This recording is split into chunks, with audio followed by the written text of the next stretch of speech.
Hello student, आज देखते हैं हम इम्परेटिव सेंटेंस। देखिए इम्परेटिव सेंटेंस का पार्ट वन क्या है? एक होता है भावात्मक वाक्य, दूसरा होता है लेट, जिसको लेट के द्वारा समझा जा सकते हो, जो दूसरे वीडियो मिलेगा। अभी देखते हैं पार्ट वन में अगर ध्यान रखिए, इम्परेटिव सेंटेंस क्या है? जिसमें देखिए जिसमें वाक्य का शुरुआत मेन वर्ब के फर्स्ट फॉर्म से हो और जिसमें यू छिपा हो। क्या हो? यू छिपा रहे, कर्ता यू हमेशा छिपा रहता है और वाक्य का प्रारंभ मुख्य क्रिया के फर्स्ट फॉर्म से दिया गया हो। इसमें देखिए भावात्मक वाक्य, इसमें 3 प्रकार के भाव उत्पन्न होते हैं।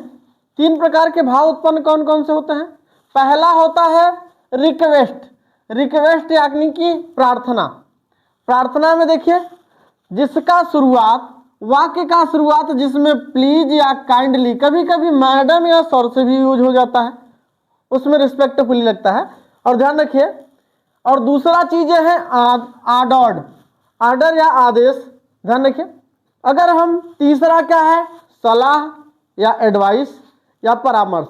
अब हम ध्यान से समझिए, हमसे प्रार्थना कौन कर सकता है और हम किससे कर सकते हैं? हम अपने से बड़े लोगों से प्रार्थना करेंगे और जो हमसे छोटा होगा वो हमसे प्रार्थना करेगा।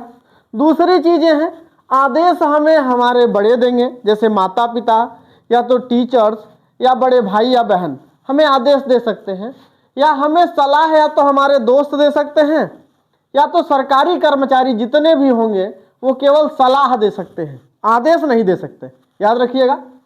अब इसमें देखिए रूल, जिस वाक्य, पहला क्या है, वाक्य का प्रारंभ प्लीज या काइंडली से दिया गया हो, तो दूसरा पहले इसमें देखिए सेड या सेड टू को देखिए इनडायरेक्ट बनाते समय, अब देखिए रूल, सेड या सेड टू के स्थान पे रिक्वेस्टेड और कामा इन्वर्टेड कामा की जगह पे कंजक्शन क्या लगा देंगे, टू का प्रयोग करके वाक्य को बना दिया जाता है। देखिए क्यों, जैसे इसमें बता देते हैं, इसमें बनाते चलते हैं। इसका एग्जाम्पल है, देखिए जैसे दिया है ही सेड टू मी, उसने कहा है मुझसे। देखिए भाव कैसा उत्पन्न हो रहा है, कौन सा भाव है?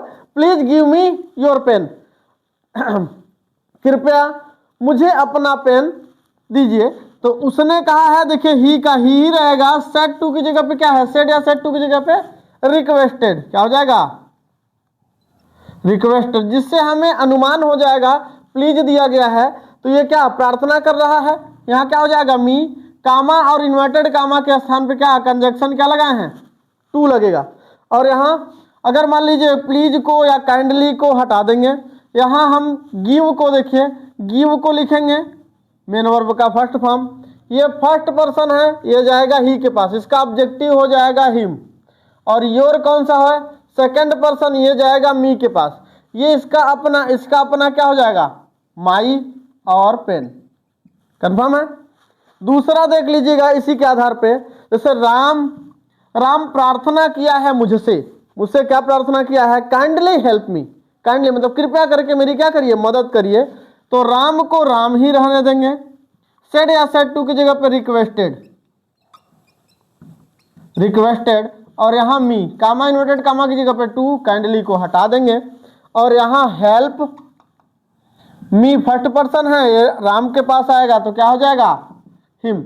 ये इस तरीके से आपका ये वाला हो गया प्रार्थना वाला। आदेश वाला देखिएगा, इसमें भी सेड या सेड टू की जगह पे आर्डर्ड का प्रयोग करते हैं, और देखिए कामा इन्वर्टेड कामा की जगह पे कंजक्शन टू का प्रयोग करेंगे। और इसमें देखते हैं पहला चीज क्या है कि दे क्या रहा है, the teacher said to the boys, कोई अध्यापक हैं और टीचरों से क्या देंगे। अगर सिंपल सोचिए, अगर मैं आप लोगों को क्या कर सकता हूं, आदेश दूंगा, ठीक, आदेश दे क्या रहा है, teacher said to the boys, लड़कों से क्या कर रहा है, get out from the class से क्या हो जाओ, निकल जाओ या भाग जाओ। यहां देखिए इसको जब बनाते हैं तो इसमें लिखेंगे द टीचर सेड या सेड टू की जगह पे क्या लिखेंगे, यहां क्या दिया गया है, आर्डर्ड का प्रयोग किया गया है, आर्डर्ड, स्पेलिंग ध्यान रखिएगा अपना। द बॉयज, एक लड़के नहीं है, कामा इन्वर्टेड कामा की जगह पे क्या लगेगा, टू लगेगा, कंजक्शन क्या लग रहा है, टू लग रहा है। गेट, स्मॉल लेटर में लिखेंगे gate out from the class. Confirm है? दूसरा देखिए, अब दूसरा में देखिए, दूसरा दिया है जज, कोई जज हैं जो फैसला सुनाते हैं, जैसे सुप्रीम कोर्ट के, हाई कोर्ट के या स्टेट कोर्ट, डिस्ट्रिक्ट कोर्ट के होते हैं, ध्यान रखिए बहुत पावर होता है, वो आदेश ही देते हैं। जैसे जज ने आदेश दिया कॉल द फर्स्ट विटनेस, पहले गवाह को पेश करिए। किसने आदेश दिया है? द जज। द जज। सेड या सेड टू की जगह पे आर डॉट हो जाएगा, कामा इन्वर्टेड कामा की जगह पे टू, देखिए call CALL the first witness. यहां देखिए यहां दिया गया है एडवाइस। एडवाइस मतलब सलाह या परामर्श। इसमें भी देखिए इसका रूल क्या है, सेड या सेड टू की जगह पे क्या होगा? एडवाइस। और ध्यान रखिए कामा और इन्वर्टेड कामा की जगह कंजक्शन क्या हो जाएगा? टू का प्रयोग होगा। अब इसमें देख लीजिए the doctor said to the patient, एक ठो बता दे रहे हैं, ध्यान समझिए। The doctor said to the patient. अब सिंपल सोचिए, अगर मान लीजिए कोई डॉक्टर हो और मान लीजिए कोई मरीज गया, उसको आदेश नहीं दे सकता, वो देता क्या है? सलाह ही देगा। हमेशा डॉक्टर और मरीज को क्या देगा? सलाह देगा, या आप सलाह लेने जाते हैं, कंसल्टेशन कह सकते हैं। अब इसमें देखते हैं, अगर मान लीजिए आप जाइए और डॉक्टर आपको धमकी दे दे, अगर नहीं दवा खाओगे तो आप मार के भगा देंगे, ऐसा कभी होता है? नहीं ना होता। अब देखिए यहाँ देखिए द डॉक्टर सेड टू की जगह पे क्या हो जाएगा? एडवाइड। क्या हो जाएगा? देखिए भैया यहाँ एडवाइस का मीनिंग ADVICE है जब सलाह, और जब इसमें देंगे तो एडवाइड का होगा ADVISED। एडवाइड द पेशेंट, मरीज को दे रहे हैं, कामा इन्वर्टेड कामा जगह पे टू लगेगा। यहां दिया है टेक, लेना है। क्या लेना है? टेक कंप्लीट रेस्ट, पूरी तरीके से क्या? आराम करना है। पूरा क्या लेना है? आराम करना है। इस तरीके से आप पार्ट 1 का ये देखिए, इसके बाद आपका निगेटिव सेंटेंस समझाते हैं, तब तक इसको आप स्क्रीनशॉट लीजिए इसका। देखिए इंपरेटिव सेंटेंस का हम निगेटिव देखते हैं। इसमें इंपरेटिव सेंटेंस का निगेटिव सेंटेंस जिसे कहते हैं नकारात्मक वाक्य, जिसमें देखिए रिपोर्टेड स्पीच डू नॉट या डोंट से क्या होता है? प्रारंभ होता है। जैसे इसमें देख लीजिए ही सेड टू मी, इसमें दिया क्या गया है? डू नॉट लाफ एट मी। अब इसमें देख लीजिए नकारात्मक वाक्य, इसको बनाने के लिए दो विधि होती है। दो विधि, हम फर्स्ट विधि और सेकंड विधि करके आप बता रहे हैं। फर्स्ट विधि से आप किसको बना सकते हैं? दोनों तरीके से आप बना सकते हैं, जो आपको बेहतर लगे उससे बनाइएगा। ध्यान रखिए, अगर दिया गया है वाक्य का प्रारंभ रिपोर्टेड स्पीच यदि डू नॉट से प्रारंभ हुआ है तो सेड या सेड टू की जगह पे क्या लगा देंगे? फॉरवर्ड। और कंजक्शन क्या लगा देंगे? कामा इन्वर्टेड कामा की जगह पे टू का प्रयोग करके, और इसमें से डू नॉट को हटा दिया जाता है। डू नॉट को क्या कर देंगे? हटा देंगे। इसमें आके हम देख सकते हैं, जैसे देखिए यहां दिया है he said to me, do not laugh at me, मुझ पर मत हंसिए।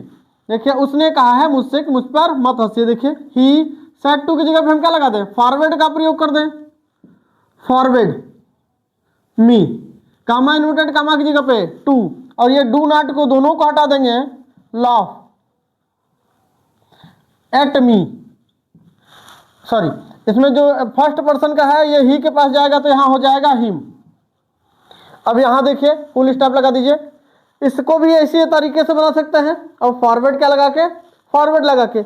इसके अनुसार देखिए दूसरी विधि में क्या कहता है? दूसरा इसमें देखिए सेड या सेड टू को हम भाव के अनुसार बदलेंगे। भाव के अनुसार किसमें? यहाँ आर्डर्ड में या सॉरी रिक्वेस्टेड में, या तो आप किसमें बदलेंगे? एडवाइड में। भाव के अनुसार बदल दिया जाता है, कोई भी भाव जो जैसे लिखा जाए। कंजक्शन सेड या सेड टू की जगह सॉरी कंजक्शन कामा इन्वर्टेड कामा की जगह टू का प्रयोग करते हैं। डू को, इसमें सहायक क्रिया डू को हटा दिया जाता है, नॉट को टू से पहले लिखते हैं। अब इसमें देखिए दिया है जैसे फादर सेड टू महेश, क्या दिया गया है? Father said to Mahesh. यहां दिया गया है डोंट वेस्ट योर टाइम, क्या दिया है? Don't waste your time. उसको देखिए इसमें बनाते हैं हम। देखिए the teacher said to the boys, इसमें दोनों तरीके से बता देते हैं। द टीचर सेड टू की जगह पे क्या लगा दिए? फॉरवर्ड। क्या लगाएंगे? फॉरवर्ड द वॉयज हो गया। कंजक्शन क्या लगाएंगे हम, टू लगाएंगे, डू नॉट को हटाकर हम क्या लिख देंगे, हम यहां क्या लिख देंगे भाई, स्पीक लाउडली, क्या लिखेंगे, स्पीक लाउडली। कंफर्म है? या तो और करके लिखेंगे। देखिए और करके हम इसको बनाते हैं दूसरे तरीके से, ये जो भावात्मक वाक्य है, अब भावात्मक वाक्य से बनाते हैं तो द टीचर का द टीचर, सेड या सेड टू की जगह पे हम भाव के अनुसार लिखते हैं आर्डर्ड देंगे, क्या देंगे, आर्डर्ड द बॉयज। जैसे बॉय को आर्डर दिया तो कामा इन्वर्टेड कामा, देखिए नॉट हो जाएगा पहले और इसके तुरंत बाद क्या लगाएंगे, टू, और टू स्पीक लाउडली, क्या हो जाएगा, स्पीक लाउडली। कंफर्म है? अब इस तरीके से चाहे आप इससे बनाइए चाहे इससे भी बना सकते हैं और उस तरीके से बना सकते हैं। इसमें देख लीजिए फादर सेड टू मी, अब देखिए इसमें बना देते हैं फादर, क्या बनाएंगे, फादर सेड या सेड टू की जगह आर्डर देंगे, मैं इसको क्या दे रहे हैं, आर्डर। आर्डर का स्पेलिंग लिख दीजिए, आर्डर्ड महेश, किसको दिए हैं, महेश को दिए हैं। कामा और इन्वर्टेड कामा को देखिए जगह पर टू लगेगा, लेकिन इसमें से डोंट जो दिया गया है डू को हटा देंगे, नॉट को पहले लिखेंगे फिर टू को। वेस्ट, वेस्ट का WASTE, योर सेकंड पर्सन है, ये आएगा महेश के पास, इसका हो जाएगा हिज टाइम। इसी के प्रकार एक अनुसार समझिएगा, एक अनुसार क्या समझिएगा, अगर मान लीजिए वाक्य में नेवर से प्रारंभ हो, किससे वाक्य में किससे प्रारंभ हो, नेवर से, तो एक ध्यान से हमेशा ये ध्यान रखिएगा उसमें ना तो फॉरवर्ड का प्रयोग होगा, ना तो आर्डर का प्रयोग होगा, ना ही रिक्वेस्ट का। उसमें केवल आपको अगर नेवर से स्टार्ट दिया गया है तो आपको प्रयोग होगा एडवाइस, बाकी पूरा नियम यही काम करेगा। देखिए जैसे दिया गया है फादर, क्या दिया गया है, फादर, सेड या सेड टू की जगह पे क्या लिखेंगे, तब एडवाइस्ड में बदल देंगे, किसमें बदल देंगे, एडवाइस्ड में। नेवर दिया गया तो अपने बेटे को दे रहे हैं हिज सन, पिताजी जो है अपने बेटे को क्या दे रहे हैं, सलाह दे रहे हैं। कामा इन्वर्टेड कामा की जगह पे टू लगता है, लेकिन उसके पहले नेवर, क्या लगाएंगे, never to, never to tell a lie. इसी के अनुसार आप इसको पूरा बनाइएगा, इसको समझ लीजिए, फिर आसानी से इसको स्क्रीनशॉट ले लीजिए। तब तक